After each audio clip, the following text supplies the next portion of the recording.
আপনি যখনই নতুন করে আপনার সিস্টেমটাকে লগ ইন করবেন, তখনই আপনার কাছে এরকম ইন্টারফেস প্রথমে ওপেন হবে।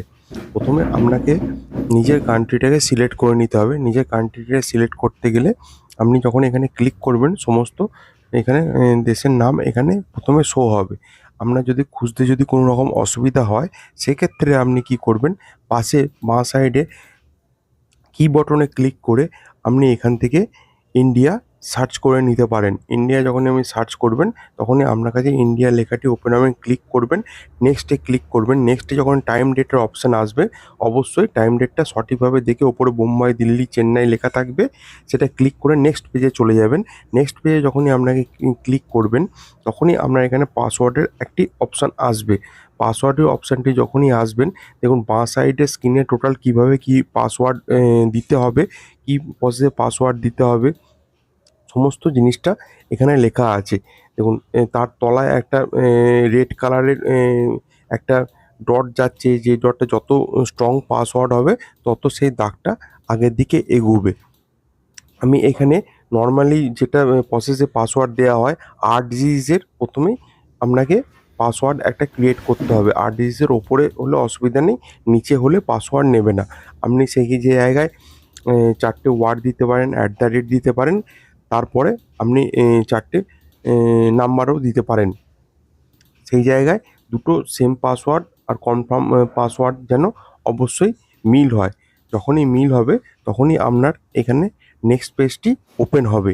নেক্সট পেজে যখনই পাসওয়ার্ড ক্রিয়েট করা হলো, আমরা নেক্সট পেজে চলে যাব।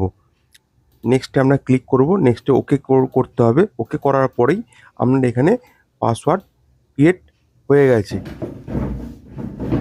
আপনি যখনই দেখবেন যে আপনার কাছে নতুন পাসওয়ার্ড ক্রিয়েট হয়ে গেছে, সে পাসওয়ার্ডটা ক্রিয়েট করে কনফার্মভাবে আপনি একবার চেক করে নেবেন। চেক করে নেওয়ার পরে আপনি নেক্সট বাটনে যখন আপনি ক্লিক করবেন, প্যাটার্ন সিস্টেম আসবে। আপনি প্যাটার্নটাকে স্কিপও করে দিতে পারেন, বা প্যাটার্নটা নিজের ইউজও আপনি করতে পারেন। প্যাটার্নটা আপনি দুবার আপনি ড্র করতে হবে। নিজে যেরকম প্যাটার্ন দিচ্ছেন, প্যাটার্নে ড্র করার পরে নেক্সট পেজ ওপেন হয়ে যাবে। নেক্সট পেজে এখানে আপনাকে আপনার ইমেল আইডিটা এখানে পুট করতে হবে। ইমেল আইডিটা পুট করতে হলে আপনার যে ইমেল আইডিটা ফোন থেকে যেটা অনলাইন করবেন, সেই ইমেল আইডিটা এখানে অবশ্যই দেবেন। আপনি যে ফোনে প্রথম যে লগ ইনটা করবেন, ফোনে আপনি যেটা অনলাইন করতে চাইছেন, আপনার ফোনে যে ইমেল আইডি বা জিমেল আইডি দেওয়া আছে, সেটা কিন্তু অবশ্যই এখানে দেবেন।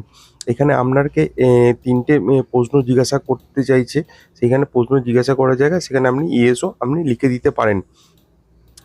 যেই ক্ষেত্রে আমরা পরবর্তী ক্ষেত্রে এটা অফলাইন হয়ে গেলে বা পাসওয়ার্ড ভুলে গেলে এই সিস্টেমটা আপনার কাজে লাগবে। এখানে আপনার অটোমেটিক আপ টু ডেট নেওয়ার, আপনি এখানে রাইট ক্লিক করে রাখলেন, সিস্টেম আপনাকে অটোমেটিক আপ টু ডেট দিয়ে দেবে। এখানে আপনার নেক্সট পেজে ক্লিক করলেন, এখানে টাইম ডেটটা আপনি এখানে দেখে নিলেন। টাইম ডেটের এখানে আপনি মুম্বাই, দিল্লি, চেন্নাই যেটা আছে, এটাকে ডে, মান্থ, ইয়ার করে নেন। প্রথমে তারিখ আসবে, মান্থ আসবে, তারপর আপনার ইয়ার আসবে। এখানে টাইম ডেটটি সিলেক্ট হয়ে যাবে, নেক্সট পেজে ওপেন করবেন। নেক্সট পেজে ওপেন হয়ে যাওয়ার পরে কীভাবে সিস্টেমকে আইপি সেট করায় আগের ভিডিওতে দেখানো হয়েছে, কীভাবে সিস্টেম অনলাইন থেকে আগের ভিডিওতে আপনাকে দেখানো আছে। সিস্টেমটাকে নেক্সটে আপনি ক্লিক করবেন, নেক্সটে ক্লিক করবেন। এখানে আপনার মোশন ডিটেক্ট অ্যালার্টের সিস্টেম একটা আগের ভিডিওতে আপনাদের কাছে নিয়ে আসবো। মোশন ডিটেক্ট কীভাবে সেট করা হয়, আপনি মেন মেনুতে চলে গেলেন, সিস্টেম রেডি হলো, সার্চ অপশানে চলে গেলেন। দেখুন এখানে আপনি প্লেব্যাকের মাধ্যমে কীভাবে রেকর্ডিং চেক করবেন, সেই রেকর্ডিংটাও কীভাবে চেক হয় সেটি আপনার এখানে দেখতে পাবেন। এই দেখুন রেকর্ডিংও এখানে স্টার্ট হয়ে গেছে। অবশ্যই রেকর্ডিং চেক বা প্লেব্যাক কীভাবে করতে হয় বা চেক করতে হয়, তো আগের ভিডিওতে সেটি উল্লেখ করা আছে। টোটাল ডিটেলস বিবরণ ওই ভিডিওর মধ্যে আপনারা পেয়ে যাবেন। তো এখানে যদি ভিডিওটা যদি বেশি করা হয়, লং হয়ে যাবে, সেক্ষেত্রে আপনাদের দেখতে অসুবিধা হবে। তো আজকে এইখানেই ভিডিওটি শেষ করলাম।